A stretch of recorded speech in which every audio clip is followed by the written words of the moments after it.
Hey, did you happen to see the most beautiful girl in the world? And if you did, was she crying, crying? Hey, if you happen to see the most beautiful girl that walked out on me, Thank you. And should you wish to interview tell her I need my Miss baby. Cesarina, we have our hair officer, Carmela. Raise your hands. She's the lady in green. And can we just like sequence properly to Philippine Plaza, the official residence, Natasha Beauty, official makeup, Pizza Hut, Swan Catering. Go. Okay, Sharina, hello. Hi, Tita Nolly. First question. We know that you spent most of your life in an island. So, when you wanna be as Binibining Pilipinas world, anong adjustment yung ginawa mo since kailangan mong tumira dito sa Manila para sa mga activities and training? Actually, dun pa lang po talaga is, sanay na po ako mamuhay sa Manila kasi every vacation po, pumupunta po ako sa tita ko para magbakasyon dito sa may San Juan, sa Caloocan, sa Cainta, sa Antipolo. So, parang hindi na po mahirap sa akin yung mag-adjust para mamuhay dito sa Manila. Seen the photos of other contenders for Miss World? Yes, actually, pinaprint ko po yung lahat ng photo sa Miss World website and everyday ko talaga tinitingnan yung mga picture nila. So, sa tingin mo, ano yung chance mo compared to the other contenders? Sabi ko nga, bakit ba ako pupunta doon? Syempre, para manalo. So, ang chance ko is yung paniniwala ko sa sarili, tibay ng loob, lakas ng loob, at syempre, yung personality ko na kaya ako nandun para manalo. At syempre, yung pagkatao ko na sweet, maganda, and may, yan, palaban. Okay. Are you going to participate in the fast tracks events? Yes, gusto ko po talagang salihan lahat ng mga fast track nila para kahit papaano po, doon pa lang po is makita na nila na kaya ko talagang maging Miss World. Can you name some of the fast track events na gusto mong salihan? Lahat naman po gusto kong salihan, especially the sport kasi bata pa lang talaga ako, mahilig na ako sa sport. Elementary, nag-track and field ako, high school, volleyball, and then ngayon po na college ako, basketball po yung PE ko. So, love na love ko talaga. Yung swimming pala, kasi sa isla ako nakatira, so love na love ko maglumangoy.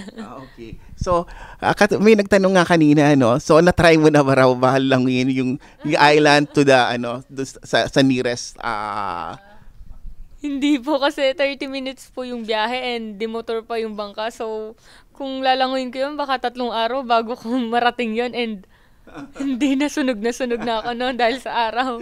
Okay.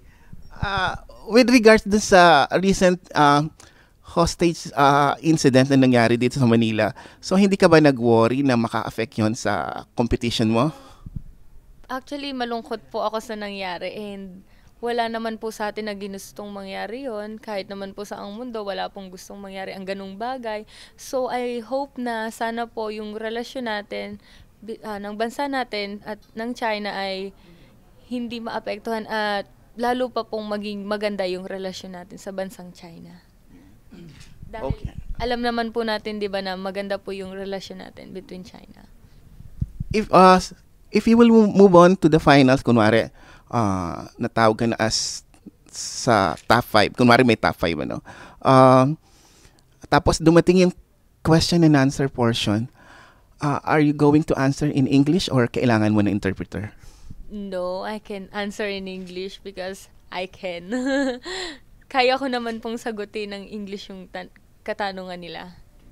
So, part ng training mo yung nag-aral kayo kung paano sumagot in English? Yeah, opo. Marami po kami naging training like language sa Berlitz, yung language training center, and the way you answer, nag-training din po kami ng mga ganon. Sa Ram, sinong nag-train sa inyo?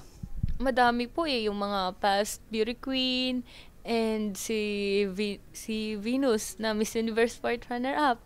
So, ang dami, lahat sila, ang dami nilang natulong sa akin. Saka, kaya sobrang saya ko na nandyan sila lahat para tumulong sa akin. So, among the past Binibining Pilipinas World winners, sino yung mga sumuporta at tumulong sa iyo?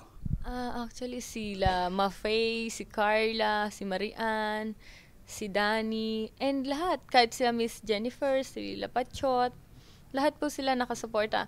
At mas sobrang na-touch po talaga ako kay Miss Carla Bautista na talagang nakipagpalit siya ng day off para lang pupuntahan ako dito nung Saturday at bigyan po ako ng mga tips na nung nagtagumpay, di ba naging ano po siya, top 5. So, ang dami po niyang binahagi sa akin na karanasan na alam niyang makakatulong daw po sa akin ng sobra. As previous yung mga winners yung mga previous winners, ano yung common message nila sa iyo na ngayon ikaw ay sasali sa Miss World?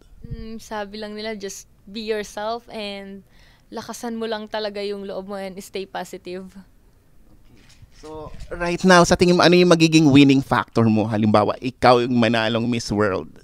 Yung sabi ko nga, tibay ng loob at paniniwala sa sarili na kaya ko to kasi kung ano talaga yung iniisip mo, di ba yan yung nag-outcome sa'yo. So, sabi nga nila, feel like a queen kasi total naman queen ka na and queen na Miss World.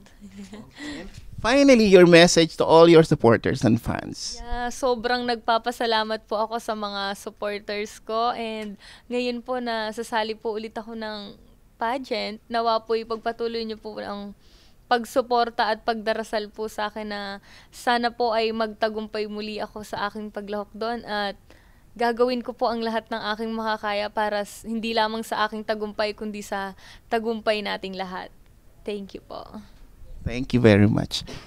Sa lahat po ng mga mabuhay Beauties Readers, ngayon po na nalalapit na muli ang aking pagsabak sa pageant, nawa po ay patuloy niyo po ang pagsuporta sa akin at pagdarasal na sana po ay magtagumpay muli ako dito. Ang tagumpay ko po ay tagumpay nating lahat. Maraming salamat po.